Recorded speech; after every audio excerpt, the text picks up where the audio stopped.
किसकी सरकार? काफी हद तक तो ये क्लियर हो ही चुका है। गुजरात में बीजेपी की सरकार और हिमाचल में कांग्रेस की सरकार। गुजरात में बीजेपी रिकॉर्ड तोड़ जीत की ओर, जबकि हिमाचल में कांग्रेस जीत की ओर। लेकिन इसके साथ ही जो आज असेंबली बायपोल्स हो रहे हैं, विधानसभा के उपचुनाव और लोकसभा की एक सीट पर उपचुनाव, वहां बीजेपी सारी सीटों पर पीछे चल रही है। मेरे साथ जो मेहमान है सबको जरा स्क्रीन पर ले आइए एक बार। यहां स्टूडियो में शरद गुप्ता भी आ गए हैं। बीजेपी से राकेश त्रिपाठी मेरे साथ जुड़ गए। राकेश त्रिपाठी यूपी से ताल्लुक रखते हैं और आज उत्तर प्रदेश में 3 सीटों पर उपचुनाव के नतीजे आ रहे हैं। राकेश त्रिपाठी, मैनपुरी में आप पीछे चल रहे हैं, खतौली में आप पीछे चल रहे हैं और रामपुर में आप पीछे चल रहे हैं। राकेश त्रिपाठी, ये क्यों हो रहा है?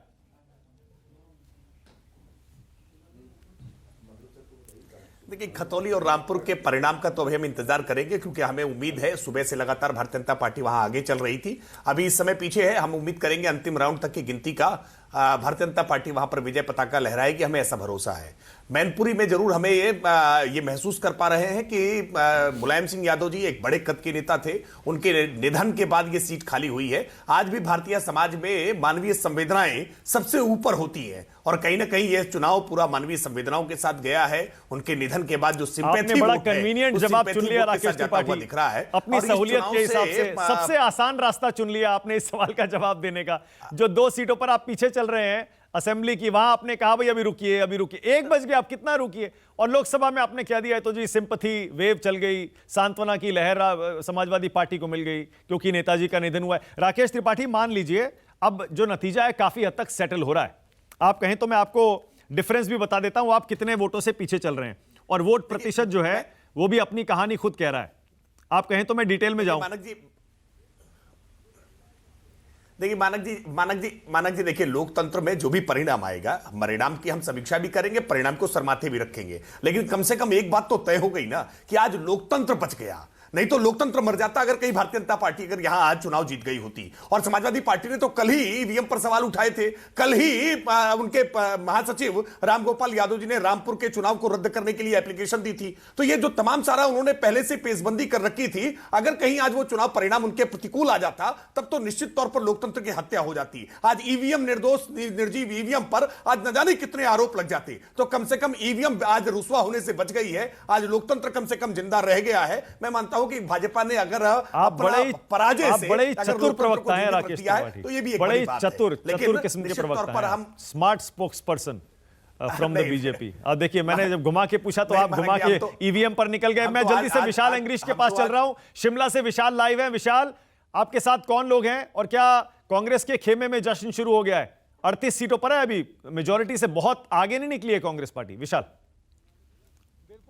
पे मानिक जश्न की शुरुआत हो गई है और ये सामने आपको दिखाई दे रहा है कि ढोली ने ढोल बजाना शुरू कर दिया है और यहाँ पे पूरी तरह जो जश्न की तैयारी शुरू हो गई है। और यहाँ के स्पोक्स पर्सन है हमारे साथ, ये बताएं कि किस तरह से जश्न की तैयारी शुरू हो गई है, सारे प्रदेश में जश्न मनाया जाना कब शुरू होगा? देखिए, हमें थोड़ा सा इंतजार बाकी था। आपने देखा जश्न शुरू है, जैसे जैसे हमारे कैंडिडेट जीत के आ रहे हैं उनके साथ जश्न भी हो रहा है। और मैं समझता हूं अब अगले आधे घंटे में जो है ये सारी स्थिति बिल्कुल साफ होने वाली है कि कांग्रेस पार्टी को पूर्ण बहुमत की सरकार बनाने का मौका हिमाचल प्रदेश की जनता देने वाली है। लेकिन जिस तरह से आपकी अपेक्षा थी कि 40 के पार जाएंगे, लेकिन 40 के नीचे नीचे लग रहा है कि आप रह जाओगे। नहीं, अभी आप देखते जाइए, अगले 1 घंटे के अंदर परिस्थितियां तेजी से बदल रही है। अगर आप देखें तो सुबह मॉर्निंग का जो पहला सेशन था वह बिल्कुल नेक टू नेक था। अब उसके बाद कैसे परिस्थितियां बदली है और मुझे अभी भी उम्मीद है कि हम 40 का आंकड़ा जरूर क्रॉस करें। 3 पार्टियां चुनाव मैदान में थी, आम आदमी पार्टी थी, भारतीय जनता पार्टी थी, कांग्रेस थी। आप जिस तरह से भारतीय जनता पार्टी के साथ कांटे का मुकाबला हुआ, तो फ्यूचर में किस तरह की रणनीति रहेगी कि कांग्रेस पूरी तरह बढ़त बनाए? देखिए, कांग्रेस हमेशा हिमाचल प्रदेश में मजबूत रही है और आगे भी मजबूती से कांग्रेस पार्टी रहेगी। आम आदमी पार्टी का कोई अभी आधार है नहीं है। मुझे लगता है फ्यूचर में भी ये 2 पार्टी सिस्टम ही भाजपा और कांग्रेस का ही आगे चलेगा। तो कांग्रेस पार्टी जब से हिमाचल प्रदेश बना है, इसके विकास में कांग्रेस पार्टी और उनके नेताओं का हमेशा बड़ा योगदान रहा है। आगे भी हमें लोगों ने मौका दिया है, जो वादे कांग्रेस पार्टी ने गारंटी के तौर पे हर वर्ग ओके विशाल, लौटूंगा आपके पास। सरकार बनेगी और विशाल लौटूंगा, क्योंकि इस समय हमारे पास जो आंकड़े हैं उन पर भी बातचीत करना बहुत जरूरी है। विशाल लौटूंगा, थैंक यू अभी के लिए। प्रदीप, एक सेकंड में आ रहा हूं। यहां शरद जी आ गए। शरद जी, आपका एनालिसिस क्या है? अभी तक हमने सुना नहीं। आपके हिसाब से 2-3 बड़ी बातें चुनाव के इन नतीजों की। बीजेपी रिकॉर्ड तोड़ 154, और आम आदमी पार्टी का लेटेस्ट जो वोट परसेंटेज है वो भी बता दूं, 12.88%, लगभग 13% के आसपास आम आदमी पार्टी गुजरात में ले रही है। बीजेपी ले रही है करीब 53% और कांग्रेस का जो वोट है वो 27% पे आ गया है। पिछली बार था 41।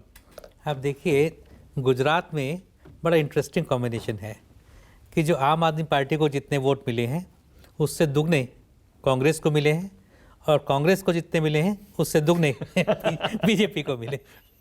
तो ये बड़ा इंटरेस्टिंग है। कांग्रेस के ही वोट काटे हैं सारे आम आदमी पार्टी। और अगर आप हिमाचल में देखिए तो दोनों पार्टियों को लगभग बराबर वोट मिले हैं। तो वहाँ पे 1% जो आम आदमी पार्टी जीती है, तो that might have made lot of difference, क्योंकि वहाँ कॉन्स्टिट्यूंसीज छोटी हैं हिमाचल में, बहुत कम वोटों के मार्जिन से, अंतर से जीत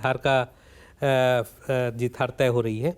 तो इसीलिए आप देखते हैं कभी 38 हो जाती है, कभी 39 हो जाती है, कभी 40 हो जाती है, क्योंकि बहुत कम अंतर है। तो ये मुझे लगता है कि जो 1% वोट आम आदमी पार्टी ले रही है हिमाचल में, उससे काफ़ी फर्क पड़ रहा है। ओके, अब विनोद जी थोड़ी देर पहले कह रहे थे, राजेश बादल आप सहमत हैं क्या उस बात से? क्या राजेश बादल, आम आदमी पार्टी इन सारे के सारे जो कंट्रोवर्शियल इश्यूज हैं इनसे बचते बचाते, कहते हैं ना कि वो एक पतली गली से आप बाइक पर जा रहे हैं, स्कूटर पर, साइकिल पर जा रहे हैं, बचते बचाते निकलते जा रहे हैं, तो क्या बाकी स्टेट्स में जगह बना पाएगी क्या आम आदमी पार्टी, या कहीं ना कहीं जाकर एक ऐसी स्थिति आएगी जहां उनको इन सारे इश्यूज पर स्टैंड लेना पड़ेगा? राजेश बादल, मुझे लगता है कि मुझे विनोद जी के साथ सहमत होना इसलिए भी चाहिए क्योंकि हमने लगातार देखा है कि जो वैचारिक आधार है आम आदमी पार्टी का, उसमें वो भारतीय जनता पार्टी के मंच से कोई अलग मंच बनाते हुए नहीं दिख रही हैं। आने वाले दिनों में, जैसे आपने कहा कि राजस्थान और मध्य प्रदेश और छत्तीसगढ़ में चुनाव हैं, और वहां ये आधार जो विवादास्पद मसलों पर बचने का है और जो करीब करीब वैसे ही मसलों पर खड़े होने का है जो भारतीय जनता पार्टी उठाती है, तो ऐसे ही मसलों पर आम आदमी पार्टी को लाभ मिल सकता है। नहीं, लेकिन विनोद जी अब बात तो वही है ना कि अगर वो बीजेपी वाला सॉफ्ट हिंदुत्व का मॉडल अपना रहे हैं, बीजेपी का तो हार्ड हिंदुत्व है, पर वोट तो वो कांग्रेस के काट रहे हैं। देखिए, ये आम आदमी पार्टी जो है अभी तक ये एक सर्विस प्रोवाइडर है, ये एक सर्विस प्रोवाइडिंग पार्टी है, यूटिलिटेरियन पार्टी है, आइडियोलॉजिकली रूटेड पार्टी है, तो दिखाना नहीं चाहती, और अगर दिखाना नहीं चाहती तो क्यों दिखाना नहीं चाहती? अच्छा, अब आप एक सेकंड, आपको रोक रहा हूं। आम आदमी पार्टी के प्रवक्ता इस डिबेट में है नहीं, लेकिन उनका कहना, बार बार मैंने उनसे यह सवाल पूछा, उनका यह कहना है कि हमारी आइडियोलॉजी है स्कूल, अस्पताल, आम आदमी, गरीब, सड़कें और उनके आम आदमी के रोजमर्रा के इश्यूज। क्या यह आइडियोलॉजी नहीं हो सकती इस देश में किसी पॉलिटिकल पार्टी की? देखिए, ये जरूरी है, एक आइडियोलॉजिकली रूटेड पार्टी को सर्विस डिलीवरी एक उसके काम का एक एलिमेंट है उसके काम का, लेकिन कोई भी पार्टी संपूर्ण होने के लिए अपना वर्ल्ड व्यू तो बताए, विजन तो बताए इस देश के लिए।